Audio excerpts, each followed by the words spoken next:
Thank you, Mr. Chairman. Let me first of all say that since a number of questions have been raised by witnesses about Iran's compliance or lack of it with the JCPOA and the IAEA's ability or inability to verify, I want to encourage members of this committee on both sides of the aisle to attend our classified briefing tomorrow at 2:30 with the intelligence community to learn more about this in a classified setting. So it's 2:30 tomorrow. Talk about the IAEA's ability or inability to verify and Iran's compliance with the JCPOA.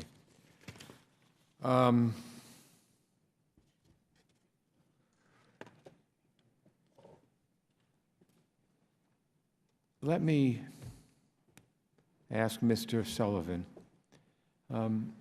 how would President Trump's failure to certify Iranian compliance under the nuclear deal affect the likelihood of that our partners would be willing to work with us on confronting Iran's malign activities, such as their support for terrorism and advancing their ballistic missile program? That's a concern I have. I think it will have a negative impact for a couple of different reasons.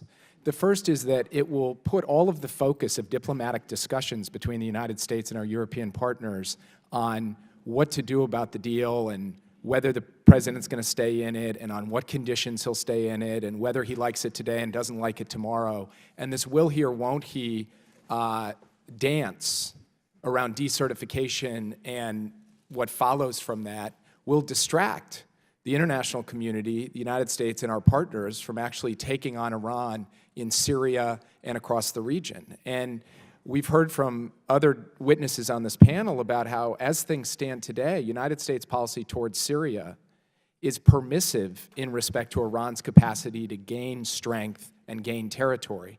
And we need to be working with our partners and focused on that as job number one right now. The second thing that I think it will do with respect to our partners is make them worried that if they actually worked hard with us on a broader strategy against Iran, whether or not we'd have the staying power or the credibility to go with it. Because we've looked them in the eye and told them that we'd be with them in enforcing this deal, sticking with and enforcing this deal, and casting that into doubt more broadly casts American credibility into doubt. So from my perspective, the best way to achieve the objectives that I think both the Republicans and Democrats on this committee want to achieve with respect to Iran, we should commit to this deal. We should make clear that America's word is good, that America's faith is good, that we are going to enforce this deal to the utmost, and then we are going to rally the world to deal with all of these other challenges. Thank you. Thank you. Let me talk a bit about my trepidation about the relationship that Syria is building with Russia. Iran has begun to develop a permanent foothold in Syria, seeking a corridor from Tehran to the Mediterranean. You speak with all the top elected Israeli officials from the Prime Minister on down. They all watch this. They don't like the ceasefire in Syria. They are all concerned about it, that it brings Iran too close to the Israeli border.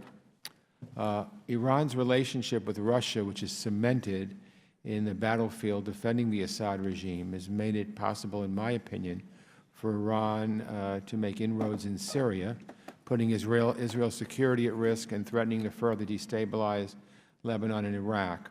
So anyone who would care to answer this, I have three questions. Is the United States relying on Russia to influence Iran? Would Russia agree to keep Iran contained? And what motivation does Russia have in keeping Iran in check? Seems to be falling in right with their principles. Ambassador Jeffrey? I'll start with my conversations in Moscow 2 weeks ago. I can't get into the details of who we talked with because it was track 2, but we met both officials and, how can I put it, former officials with close ties to the government. They basically felt that they were able to operate in Syria, and that as far as they were concerned, this whole process in the UN under UN Resolution 2254, the Geneva process for a political solution, They just give it lip service. They were pressing us to agree for a Marshall Plan for Assad Syria to build it up. And as far as this current administration, as I mentioned a few minutes ago on the land bridge, when I pressed them and said, look, this is what happens inside Syria and what happens out of Syria is a security concern for our allies and for us, their answer was, but the administration doesn't tell us that. They say they're just in Syria to fight ISIS, which is why I said we have to shift our priorities. Russia, it does not have the same interest as Iran in Syria. For example, Russia wants to build up the Syrian government and the regular Syrian military forces. Iran wants to at least implicitly undercut them by creating alternative power centers politically and particularly militarily. The model is Hezbollah. So there is some strain between the two. Russia also realizes that Israel and other countries are looking to Russia to constrain Iran, and it may be that Russia will be playing that mediator role. But that isn't good for us either, for Syria to be a threat to the region that is mediated only by Russia and not by us, because the way this place has worked for the last 30 years is we've been the country that has come in and kept things under wraps. So I do not think that Russia is fundamentally at odds with Iran in Syria. I don't think the differences are that big. I think that we, as a government, if we have a specific policy, which we don't have yet, we might be able to use Russia on the margins, but not too much, because they are basically an anti-status quo power, as is Iran in the region, and we and our allies are status quo powers. It's that simple. Ileana Ros-Lehtinen of Florida. Thank you.